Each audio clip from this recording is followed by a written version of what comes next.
do a blood typing test. Before we do that, let's back up a little bit to figure out what's going on in this test right here. So on a red blood cell, there are what's called surface antigens that are attached to the outside of your red blood cell.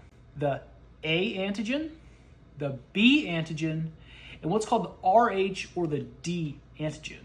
Now let's say you have type A antigens on your red blood cells. And that means that floating around in your plasma, you're gonna have type B antibodies. Now an antibody looks like a Y.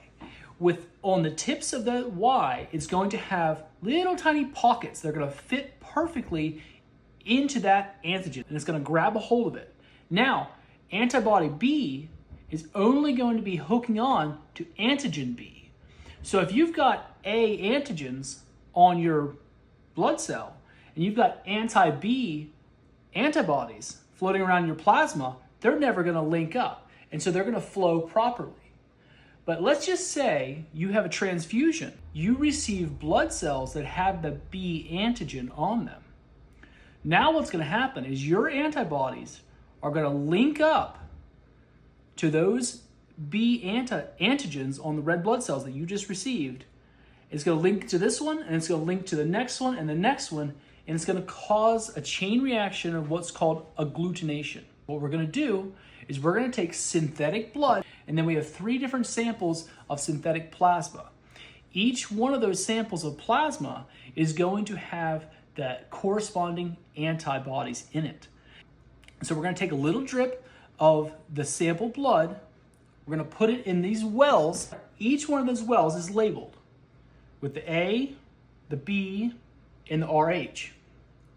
So then we're gonna take anti-A plasma, so this will be plasma that has anti-A antibodies in it. And I'm gonna take a little drip and I'm gonna mix it in the well labeled A. And then I'm gonna do the same thing with the B and with the RH, which is your antibody D. And then if I observe agglutination, which means clumping, then that means that that blood had the corresponding antigens on it.